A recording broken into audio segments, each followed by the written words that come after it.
बिस्मिल्लाहिर्रहमानिर्रहीम। अस्सलाम वालेकुम। अफजल बाजवा आपकी खिदमत में हाज़िर है। आज जिस खबर ने पाकिस्तान के ऐवानों में एक तलतली मचा दी वो है अमेरिका के ऐवान में जो करारदाद मंजूर हुई, और वो भारी अक्सरियत से करारदाद मंजूर हुई। कहा यह जाता है कि 98% जो उसके हक़ में वोट आए और सिर्फ 7 वोट जो हैं 2% जो बनता है वो उसके मुखालफत में आए। और वो करारदाद ये थी कि पाकिस्तान की जमहूरियत और ह्यूमन राइट्स को आप सपोर्ट करते हैं, और उसकी वजह से पाकिस्तान के अंदर जो इंतखाबात हुए फरवरी 2024 में, उनके अंदर जो शिकायत उनके मुतल्लक आ रही हैं, जो इल्ज़ामात लगाए जा रहे हैं, उनकी एक मुनसिफाना तहकीकात की ज़रूरत है। ये करारदाद अमरीकी कांग्रेस ने आज मंजूर की। जब ये मैं कांग्रेस का इसकी करारदाद का टेक्स्ट पढ़ रहा था तो मुझे फ़्लैशबैक किया कि मुशर्रफ के ज़माने में जब अमेरिका से एक डेलीगेशन आया, सेनेट का डेलीगेशन, जो अमेरिकी कांग्रेस से भी ऊपर का एक इदारा है, जो अमेरिकी पार्लियामेंट का, वहाँ पे चूँकि एक सदारती सिस्टम है तो सेनेट की पार्लियामेंट्री सिस्टम में भी ज़्यादा अहमियत होती है, लेकिन सदारती सिस्टम में और भी ज़्यादा अहमियत होती है। तो जब एक सेनेट का डेलीगेशन पाकिस्तान में आया, उस वक्त मसला यहाँ पे सबसे बड़ा ये था कि पाकिस्तान के जो उस वक्त के सदर हैं वो 7 सदर भी हैं और 7 चीफ़ ऑफ आर्मी स्टाफ भी हैं। उन्होंने वर्दी उतारने का वादा किया हुआ था पाकिस्तान की अवाम से भी और बाहर से भी, जो उनके ऊपर प्रेशर आ रहा था कि वो चीफ़ एग्जेक्टिव का ओहदा छोड़ देंगे और सिर्फ सदर रहेंगे, यानी कि अपनी यूनिफॉर्म जो है वो शेड कर देंगे। लेकिन उन्होंने अपनी डेडलाइन को भी क्रॉस किया और अपनी वर्दी ना उतारी और अपना जो चीफ़ ऑफ आर्मी स्टाफ का ओहदा था वो नहीं छोड़ा। तो इस पे जब अमेरिकन सेनेटर्स का डेलीगेशन उनसे मिला, उसके बाद जब उन्होंने मीडिया को ब्रीफिंग दी तो उनसे ये पूछा गया कि आपने क्या, आप जमहूरियत के इतने बड़े अलंबरदार हैं, ह्यूमन राइट्स की बातें पूरी दुनिया को सिखाते हैं, तो आपने जनरल साहब से ये बात क्यों नहीं की? उन्होंने जवाब में ये कहा बड़े ही बहुत ही मंझे हुए तरीके से कि हमसे ये सवाल आप नहीं सिर्फ पूछ रहे, हमसे ये सवाल जो हैं वो हमारी अपनी कॉन्स्टिट्यूंसीज़ में जहाँ से हम जीत के आते हैं वहाँ भी यही पूछा जाता है, और हम जब वापस जाएंगे तो हमसे यही सवाल पूछा जाएगा। लेकिन हमने फिर भी ये बात जनरल मुशर्रफ साहब से नहीं की। क्यों नहीं की? इसलिए नहीं की, उन्होंने एक जो अपना उनका अमेरिकन इंग्लिश का स्टाइल है उसमें ये कहा कि we didn't because paying more attention to the understanding and vision he gave us in a military journal, कि जो मिलिट्री जर्नल की वर्दी के तौर के अंदर रह के भी उन्होंने जो विज़न और जो अंडरस्टैंडिंग, जो समझ बूझ का मुजाहरा किया हमसे मुलाकात के दौरान, उसको हमने अहमियत दी। इसलिए हमने उनसे अपना आर्मी का ओहदा छोड़ने की बात नहीं की।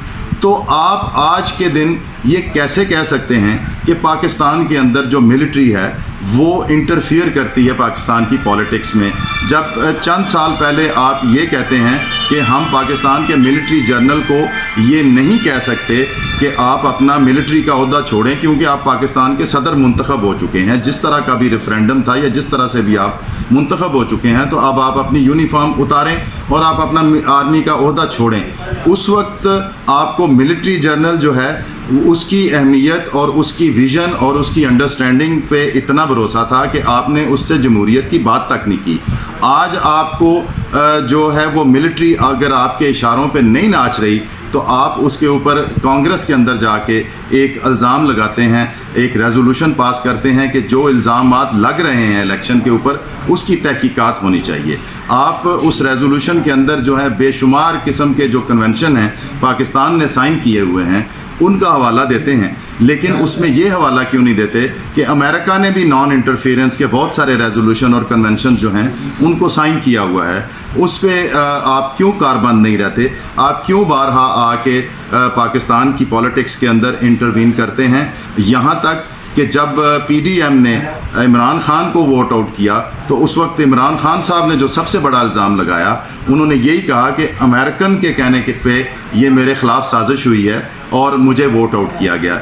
उस वक्त तो आपने कहा कि हमारा पाकिस्तान की जो पॉलिटिक्स है उससे कोई लेना देना नहीं है और हम अंदरूनी मामलात के अंदर मुदाखलत नहीं करते।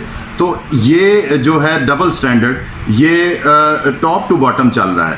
اب آ جائیں آپ پاکستان کی پارلیمنٹ کے اندر. یہاں پہ آج جب کلاس ٹو کلاس بجٹ پاس ہو رہا تھا تو اس وقت جو ہے وزیر اعظم شہباز شریف صاحب تشریف لائے اور انہوں نے علی محمد کی تقریر کے جواب میں ایک بڑی جو ہے وہ دل خراش جسے کہتے ہیں وہ والی تقریر کی, اور انہوں نے کہا کہ میں نے بھی بہت تکلیفیں اٹھائی ہیں, میں نے بھی جیل کے اندر کینسر سے لڑائی کی ہے اور میں نے کبھی واویلا نہیں کیا. تو آئیں, اگر آپ کے لیڈر کو عمران خان صاحب کو جیل میں اگر تکلیف ہو رہی ہے تو آئیں ہم مل کے بات کرتے ہیں.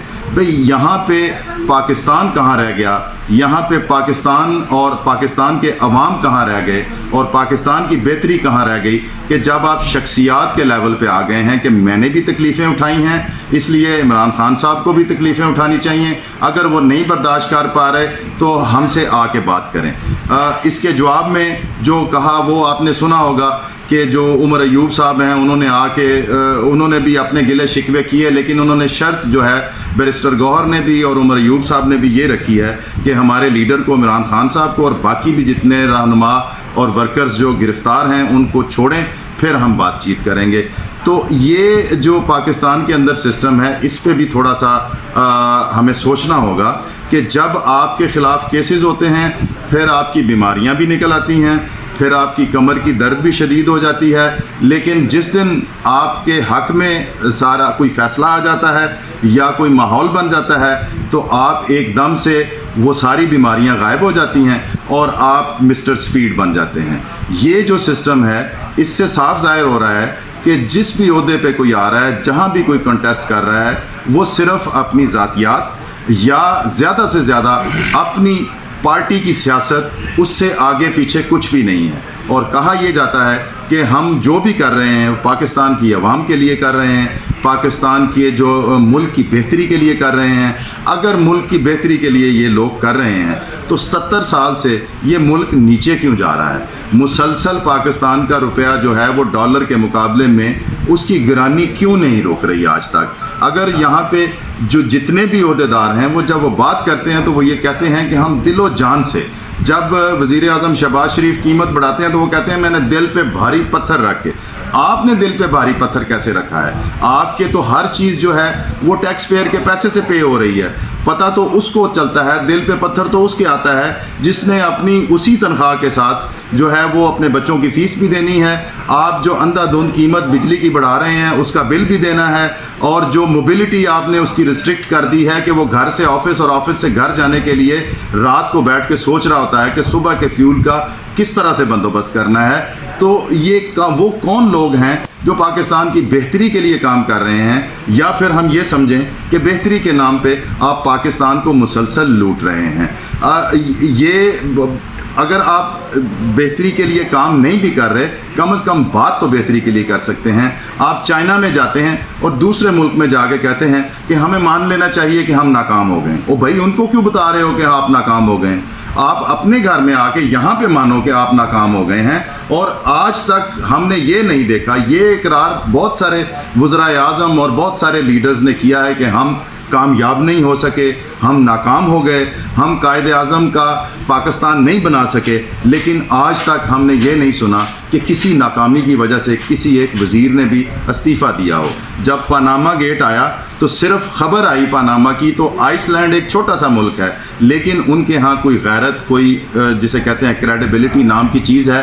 خبر آنے پہ ہی اس وزیر اعظم نے استعفیٰ دے دیا کہ انویسٹیگیشن ہوتی رہے گی, باقی معاملات ہوتے رہیں گے, میرا نام کیوں اس اسکینڈل میں اس گیٹ میں آیا ہے, میں اسی بات پہ استعفیٰ دیتا ہوں. لیکن یہاں پہ جو ہے سینکڑوں لوگ شہید ہو جاتے ہیں, سینکڑوں لوگ ریلوے ایکسیڈنٹس کے اندر مر جاتے ہیں, لیکن مجال ہے کہ اگر اس وزیر کے کان پہ جوں بھی رنگے یا آپ کوئی شرم کی تھوڑی سی رمق ہی ان کی چہرے پہ میڈیا سے گفتگو کرتے ہوئے دیکھیں, ہمیشہ آپ یہی سنیں گے کہ ہم نے لائن مین کو پکڑ لیا ہے, ہم نے کانٹا بدلنے والے کو پکڑ لیا جس نے نہیں کیا, ہم نہیں چھوڑیں گے, ہم کرپٹ لوگوں کو نہیں چھوڑیں گے. لیکن معاملات وہیں پہ کہ وہیں رہتے تھے. ان سے بہتر تو مجھے یاد آ رہا ہے کہ وہ فضل الہی صاحب تھے جو پاکستان کے صدر تھے, वज़ीर आज़म जो साबका थे मरहूम भुट्टो साहब, पाकिस्तान पीपल्स पार्टी के पहले चेयरमैन, उन्होंने उनको सदर बनाया तो वो उनका बहुत एहतराम करते थे, बल्कि अगर यूँ कहूँ कि उनसे डरते थे तो वो बेजाना होगा।